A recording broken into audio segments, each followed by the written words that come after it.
New York में कोई पत्रकार ने प्रमुख स्वामी महाराज को प्रश्न पूछा कि ये जो मॉडर्न टेक्नोलॉजी है, इंटरनेट है, वो आशीर्वाद रूप है या अभिशाप है।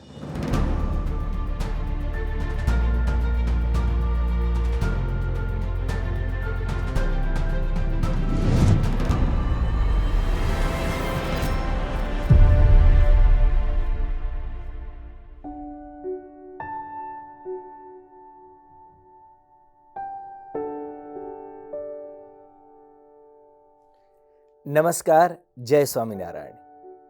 इस कार्यक्रम के जरिए हम हमारी उलझनों को हमेशा सुलझाते रहेंगे। इसी श्रृंखला में BAPS के वरिष्ठ विद्वान और प्रखर वक्ता संत पूज्य ज्ञान वत्सल स्वामी जी हमारे साथ उपस्थित है। स्वामी जी, जय स्वामीनारायण। आपका हार्दिक स्वागत है इस कार्यक्रम में। स्वामी जी, कुछ लोग अपने मन की दुविधा इस कार्यक्रम के जरिए सुलझाने का प्रयास करते हैं। तो एक ऐसा ही प्रश्न एक पिता का आया है। वे लिखते हैं कि मेरा बेटा हायर सेकेंडरी में पढ़ता है। वह मेरे पास मोबाइल फ़ोन मांग रहा है। कहता है कि ट्यूशन और स्कूल से दिए गए असाइनमेंट्स सारे व्हाट्सएप पर ही आते हैं, और अगर पढ़ाई करते वक्त कुछ समझ में नहीं आया तो टीचर को व्हाट्सएप पे मैसेज करके डाउट क्लियर हो सकता है और साथ साथ मार्गदर्शन भी प्राप्त होता है। मैं समझ नहीं रहा हूँ कि मुझे क्या करना चाहिए।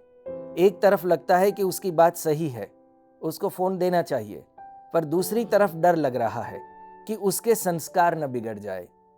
उसका इस मामले को लेकर दबाव दिन भर दिन बढ़ता ही जा रहा है और उसकी माँ भी उसकी ही तरफदारी कर रही है। घर की शांति खत्म हो चुकी है। मुझे समझ में नहीं आ रहा है कि मुझे क्या करना चाहिए। मोबाइल फ़ोन देना तो चाहिए, देना ही पड़ेगा। इस ज़माने में इस उम्र के सभी बच्चों के पास मोबाइल फ़ोन है। आपके बेटे के सभी मित्रों के पास भी है। तो एकेडमिक्स की वजह से, कम्युनिकेशन की वजह से मोबाइल फ़ोन ज़रूरी तो है। तो आपको देना तो पड़ेगा, लेकिन मोबाइल के साथ साथ थोड़ा विवेक भी सिखाना पड़ेगा। उसके लिए भी आपको थोड़ी मेहनत करनी पड़ेगी। वो विवेक क्या है? प्रमुख स्वामी महाराज एक बार अमेरिका में थे। न्यूयॉर्क में कोई पत्रकार ने प्रमुख स्वामी महाराज को प्रश्न पूछा कि ये जो मॉडर्न टेक्नोलॉजी है, इंटरनेट है, वो आशीर्वाद रूप है या अभिशाप है। तब प्रमुख स्वामी महाराज ने अपने विशाल अनुभव से बहुत अच्छी एक बात कही। प्रमुख स्वामी महाराज ने कहा कि अगर विवेकपूर्ण उपयोग इसका हम कर सके तो यह आशीर्वाद है, और अगर हम विवेक चूक गए तो यह अभिशाप है। तो टेक्नोलॉजी के साथ बच्चों को अवगत करना वो जरूरी तो है, लेकिन साथ साथ इसका विवेक सिखाना वो भी अत्यंत जरूरी है। वो विवेक क्या है कि आप प्रेम से उनके साथ बैठें और बड़े स्नेहपूर्ण वचन से आप उनको कहें कि देख, तुझे मोबाइल की जरूरत है, हम भी जानते हैं, तो ये आपको मोबाइल हम देते हैं, लेकिन ये तू ध्यान रखना कि इसका सीमित उपयोग करना, जरूरी उपयोग करना। जो एकेडमिक्स के लिए है, कम्युनिकेशंस के लिए है, उसका उपयोग इसीलिए ही करना चाहिए। लेकिन इसके बाहर तूने उपयोग किया, इंटरनेट है, उसमें कोई साइट ओपन करने योग्य है नहीं है, वो विवेक ध्यान रखना। एकेडमिक्स में या कैरेक्टर में ये दो बात याद रखना। ये दो बात ही बच्चों को करना कि मोबाइल का उपयोग करते करते अगर एकेडमिक्स में कोई कमी आई, मतलब आपके मार्क्स कम आने लगे या आपके वर्तन में, आपके कैरेक्टर में कोई फर्क हमको अगर दिखाई पड़ा, तो ध्यान रखना। तो ये दो बात का विवेक सिखाते हुए आप उनको मोबाइल देना जरूरी तो है। तो प्रश्न थोड़ा मिट जाएगा, तनाव घर में कम हो जाएगा और बच्चा भी खुश हो जाएगा। मैं आपको एक प्रसंग बताऊं। जिन्होंने आईफोन बनाया, स्टीव जॉब्स, थोड़े साल पहले उनकी कैंसर से मृत्यु हुई। उनकी मृत्यु के बाद उनके परम मित्र निक बिल्टन, उन्होंने उनकी बायोग्राफी लिखी। बायोग्राफी का शीर्षक यही है, स्टीव जॉब्स, क्योंकि वही एक बड़ा ब्रांड नेम था। उन्होंने इस पुस्तक में लिखा है कि एक बार मुझे मेरे परिवार के साथ स्टीव जॉब्स ने अपने घर पे दावत पे बुलाया हम गए, 2 परिवार साथ बैठे थे। ऐसे ही मैंने कन्वर्सेशन शुरू किया। कन्वर्सेशन तो यूँ शुरू किया था कि स्टीव, मैं तो ये सोचता था कि तेरे घर की हर दीवार बड़ी-बड़ी टच स्क्रीन होगी, तो ये तो है नहीं। ऐसे कुछ कन्वर्सेशन चालू किया, फिर कहा कि Steve, if you don't mind can I ask you a very simple question, एक प्रश्न पूछ सकता हूँ?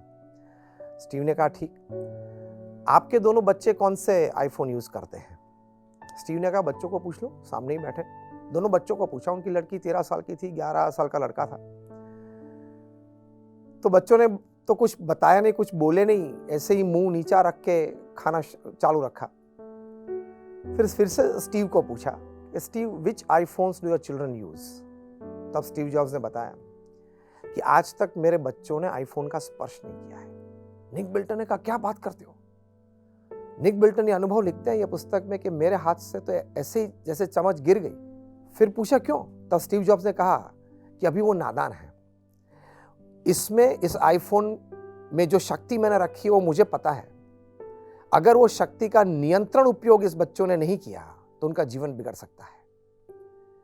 इसलिए मैं और मेरे पत्नी अपने बच्चों के साथ बैठे, जब उन्होंने आईफोन मांगा, उनके सभी मित्रों के पास भी है, हमने उनको कहा कि अभी आपकी नादानी, आपकी मैच्योरिटी नहीं है, आपको जरूर भविष्य में आईफोन देंगे, लेकिन अभी आपको ये जरूरत नहीं है।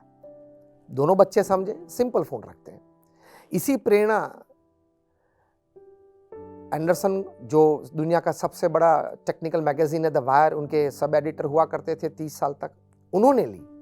उन्होंने भी अपने पत्नी के साथ चर्चा करके बच्चों के साथ बैठे और उनके 5 बच्चों, 3 तो अपर टीन में थे, सभी को समझाया। सभी ने अपना स्मार्टफोन अपने पिताजी को वापस दे दिया और सिंपल फोन रखा। तो ये प्रसंग से मुझे आपको ये कहना है कि आप माता पिता एक जिम्मेदार हैं बच्चों के भविष्य के लिए, तो आप उनके साथ प्रेम से बैठें और ये टेक्नोलॉजी का सही उपयोग, विवेकपूर्ण उपयोग किस तरह से आप करेंगे तो आपको बहुत लाभ होगा, ये आप समझाएं। बच्चों को मोबाइल फोन जरूरी है, जब वे बड़े होंगे, कॉलेज में आएंगे, आईपैड भी जरूरी है, वो भी देना, पीसी भी जरूरी है, वो भी देना, नेट ऑन फोन सब भी जरूरत है, लेकिन विवेक सिखाते रहना। तो देना भी जरूरी है, विवेक सिखाना भी जरूरी है, और थोड़ा ऑब्जर्व करते रहना। वो ऑब्जर्वेशन क्या है? आप उनको मोबाइल फोन दो, उसके बाद ये ऑब्जर्व करना कि एकेडमिक्स ठीक चल रहा है, मतलब मार्क्स ठीक चल रहे हैं, जो आते थे पहले वही मार्क्स आते हैं, बढ़े। और कैरेक्टर देखते रहना। वर्तणुक आपको अंदाज दे देगी कि मोबाइल का सही उपयोग हो रहा है कि नहीं। This 2 things. इसमें अगर कोई फर्क ना पड़ा मोबाइल का उपयोग करते करते, तो आप निश्चित बन जाना, तो आपको डर रखने की जरूरत नहीं है। इसमें दोनों में फर्क पड़ा तो समझदारी देते रहना। समझदारी से अगर काम न निपटे तो वार्निंग भी देना, आपकी जिम्मेदारी है वो, कि बेटा ये वार्निंग है आपको, अब 6 महीने से हम बात कर रहे हैं लेकिन कोई सुधार नहीं दिख रहा है, तो ये वार्निंग है। 1, 2, 3 वार्निंग भी देना। अगर वार्निंग से भी काम ना पूरा हो तो फोन ले लेना। Be very clear, be very upfront. उनको बोलना कि आपको एक सिंपल मोबाइल फोन देते हैं, कम्युनिकेशन बहुत जरूरी है, लेकिन net on phone, that is smartphone, ये आपके पास से हम ले लेते हैं, और अगर फर्क पड़ा तो ये एक्शन भी आप ले सकते हैं। तो इस तरह से इस प्रश्न का कुछ समाधान हो सकता है और घर में तनाव भी कम हो सकता है। बच्चे को अपनी ज़रूरत जो थी वो मिल जाती है, और आपकी ओर से, आपकी दृष्टि से भी वो प्रश्न का समाधान, आपका जो मन में डर है उसके संस्कार के बारे में, उसका भी कुछ समाधान आपको मिल सकता है। एकदम सही बात बताई आपने कि शिक्षा और चारित्र में कमी नहीं आनी चाहिए, और मोबाइल को इस तरह इस्तेमाल करना चाहिए, विवेकपूर्ण ढंग से उसका उपयोग करना चाहिए, ताकि उनकी तरक्की में कोई बाधा ना आए। इसी प्रकार हमारे परिवार की कई समस्याओं के समाधान अगले हफ्तों में भी हम पाते रहेंगे पूज्य संतों से। तब तक आप सबको नमस्कार। जय स्वामीनारायण।